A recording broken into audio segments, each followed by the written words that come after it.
Hello, everybody. This is Janai Moorhead coming to you once again with a video, and I hope it helps you in the nonprofit world and in your professional business.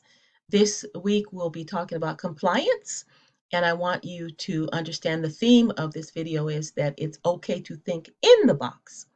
Um, we are always taught to think out of the box and to push against compliance, but in this case, a big part of my business is compliance as far as rules and laws as it pertains to business and um, nonprofits. And believe me, I am always wondering and thinking, is this fair? Will it work for my customer? And so I do a lot of research and into the history of things and to see why these rules and laws were created before I apply them to my customers. So, compliance is not a dirty word, believe it or not. We are, again, taught to push against establishment and to think out of the box. But in the business world, compliance is means that there's a set of rules or policies that were put together by people for the public good. And again, I'm always looking at, okay, why was this rule or law created and can it help? And if it doesn't help, then who can I complain to see if that rule or law can be changed? Because sometimes, as you all well know, there are rules that are not for the public good, and there are laws that are outdated. And we should always push back against those because they're not working. Um, I once worked with a woman who created an absolutely fantastic safety device, and she got all the way up to the patent and trademark, and found out from the law enforcement area that she dealt with that it was against the law. And she said, well, give me some feedback. And the feedback was that the um, thing that she invented was perfectly good. It was fantastic. And it would prevent accidents. This actually came from a high authority. But the problem was that there was an old law on the books that prohibited her from um, using this advice or in putting it where it would help. And so so she called me, and I my advice to her was that she had to deal with the lawmakers first to change the law so that she could now move forward. But unfortunately, she had put so much time and energy and money, thousands of dollars, in developing this tool that would save lives that she was pretty exasperated. But I encouraged her to continue to seek help with the lawmakers by showing how many lives it would save. So in this case, compliance would not help because rules and laws, again, sometimes are outdated, but you have to figure out why were they put in place in the first place. Also,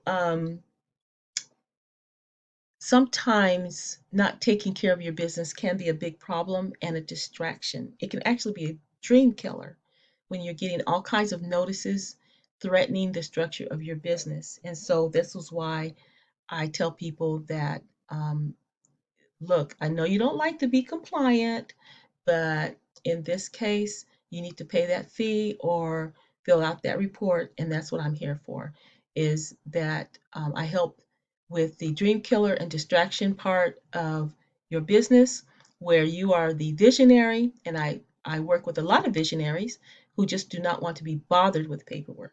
And you might be one of them.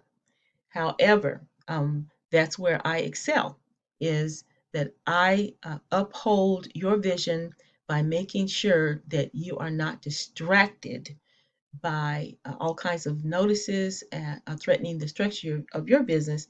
And believe me, I'm with you and I've gotten them too. So let me ask you a question. Many of the rules that you come across every day, are those rules and policies always good? No. And I agree. This is why they must be reviewed by the public and those who created them. And this is where you come in by being in touch with your local government so that you can let them know, hey, this doesn't work for us anymore. It's outdated. Please change it. And so please be a part of the solution. So part of this training video, in just a few minutes, we will talk about why you need certain paperwork. For just a few minutes, rather, we'll talk about why you need certain paperwork in place. So first of all, the articles of incorporation. For a nonprofit, it's required to become officially tax exempt, and that is because a corporation protects you, your board, and all of your personal assets. If you are personally at fault, then insurance should cover you as well. The bylaws, these are the internal rules of your organization. You must agree on the roles of the people in your organization and the rules you abide by. Now, those are two very important documents that I tell people I can't move forward without those being taken care of. I draw them up, but then I have a process in which people have to be involved in order to go over them, to sign them. And with bylaws, you have to have a board of directors. And if you don't have a board of directors, then you really don't have a reason for a board meeting, which is another thing that I require so that you can approve those bylaws. And then annual reports. I'm in the season of annual reports.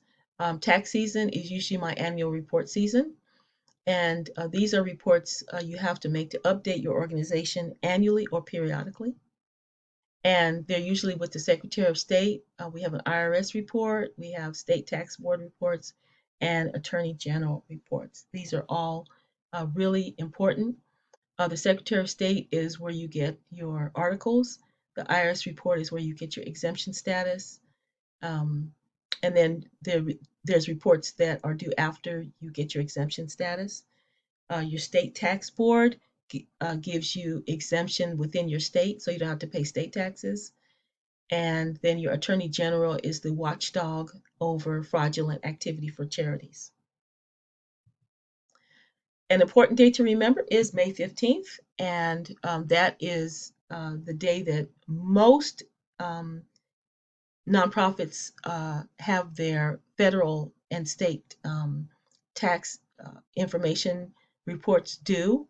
And so that would be your date if you are on a fiscal year, which is a regular fiscal year, which is January through December 31st. January 1st through December 31st, your annual reports are due May 15th. If you are on another type of fiscal year, then you just have to remember that your reports are due 5 months and 15 days after the last day of your fiscal year. So let me go back to May 15th and let me digress to a nice article. It's kind of a nerdy article, but it was nice to see. Here, came out March 25th, 2022, the day that I am recording this. And many people were about to get suspended by the IRS. This is called the EO update, which is short for Exempt Organization Update. It's e-news for charities and nonprofits, and you can get this mailer yourself. It's a public mail, and it comes in my email. So the most important thing to understand is what's happening here in these two paragraphs is that the IRS was going to suspend several million returns filed by they were suspending the issuance of several notices generally mailed to tax exempt or government entities in case of delinquent return. So during the pandemic, of course, a lot of people were ill and a lot of people got their returns in late. Okay. And also the IRS was understaffed because a lot of their employees were ill too. So they haven't processed several million returns filed by individuals and entities. Okay. And normally a computer generates these suspension notices telling people and organizations that their charities are no longer exempt. But in this case, they are stopping that process. Okay.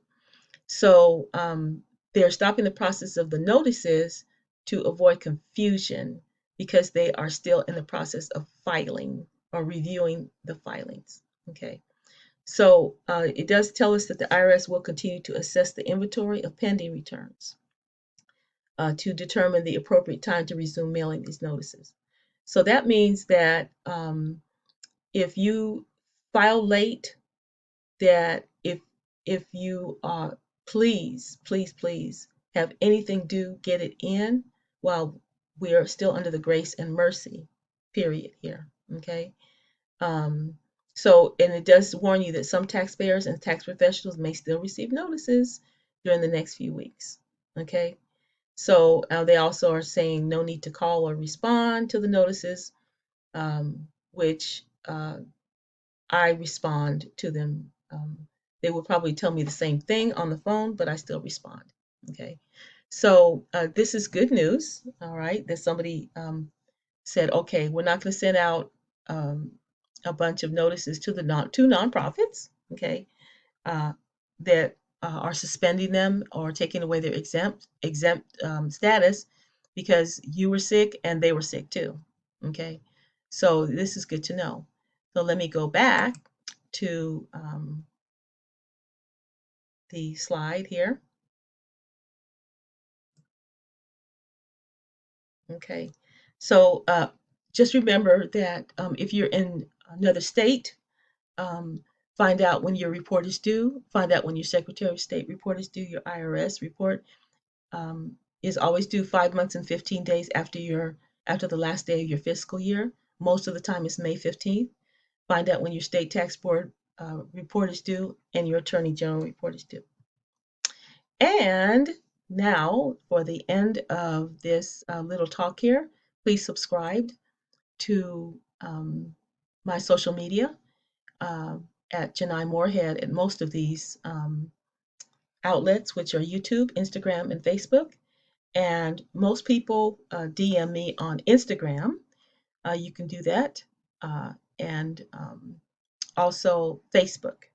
So I check those, but Instagram comes out the best. I check that most frequently. And then we can set up appointments through there. And so I appreciate that. All right. Take care. And thanks for listening.